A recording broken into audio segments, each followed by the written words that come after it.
Welcome to In Conversation with MANWAR podcast. This podcast is brought to you by the Do Not Be a Bystander campaign. You can join us in raising awareness about bullying by visiting the donotbeabystander.com, and be sure to subscribe to the channel to stay informed about upcoming episodes. Today's participants are Shabnam and Rahib. Welcome to our Bullying Awareness podcast. I'm your host, MANWAR Khan. Today I'm joined by two young individuals who are ready to share their thoughts and insights on the topic of cyberbullying. Cyberbullying is a significant issue in today's digital age, where the internet and social media platforms play a prominent role in our lives. Both our participants have the same goal: eliminating cyberbullying in schools and communities. These young individuals are very passionate about addressing this issue, and that's why you see them at our show. I would like to introduce our participants today, Rahib and Shabnam. Thank you for joining us today. Now that we have introduced our participants, let's get started with our question. My first question is for Rahib. So, the rise of cyberbullying has become a pressing concern, impacting the well-being of individuals, particularly their mental health. So, Rahib, my question for you is, can you tell me, how do you see, or what is cyberbullying with some example, and what do you think that how does it impact someone's personal mental health? Thank you for the question. When we hear the word cyberbullying, the first word comes to our mind is harassment. Those are typically Facebook posts or other social media posts or messages that contains rude and aggressive content are often planned to attack someone purposely. Cyberbullying is a bullying that takes place over digital devices like cell phone, computers, and tablets.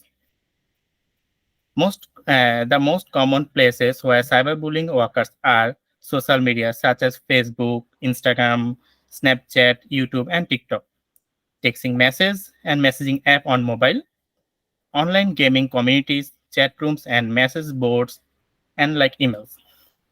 It is include sharing personal or private information about someone else, causing embarrassment or humiliation. Some cyberbullying crosses the line into unlawful or criminal behavior.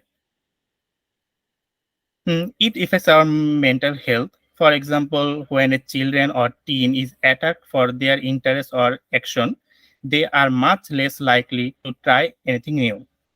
Anyone, anyone would feel nervous if the risk of harassment, trolling, or aggression was high every time they log on their social media.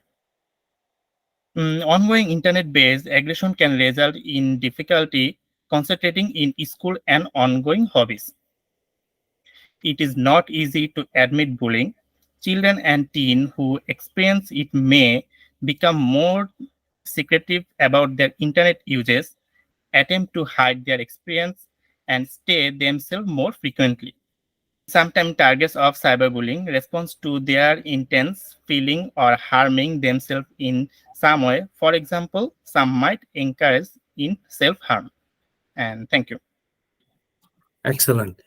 Great answer. Good example. And I really like the point you mentioned about cyberbullying in the gaming community. And I did play a game on Atari and Xbox and in our age, our time, but we never thought about those bullying. Now with the online game, you're playing on the other side with a complete stranger and you don't know. So I heard that same thing from other kids too, but that's a very good point. Excellent. Thank you, Rahib, for your answer. So witnessing someone's being cyberbullied, bystanders have a power to make a difference. So my question for Shabnam is, how can bystanders intervene or support someone who is being cyberbullied? Thanks, Manwar, for having me. I'm excited to join you today and just wanted to let you know I really appreciate all the great works you have been doing for so long. And let's get into the answer. I think the most common form of bullying we see these days is cyberbullying, and we should address it strongly and calmly. In my opinion, some of the steps we can take is defending the victim by questioning the bullying behavior. We can always state our approval of the victim and validate his or her social status. At the same time, we can report the content and the account with the website, and we can block the bully to avoid future inconvenience. We can reach out the target of the bully to express support or concern. If the level of harassment requires involvement of law enforcement authority, we can always help the victim in that process. No matter if the victim is our friend or someone unknown, we should have the empathy and sympathy for the target. Intervening is our social responsibility. Thank you. Excellent. Great answer. So when it comes to cyberbullying, it's not, it's always using the technology, the devices, right? But when it comes to a bullying, that's not a cyberbullying. Cyberbullying is a one streamline of regular bullying, right?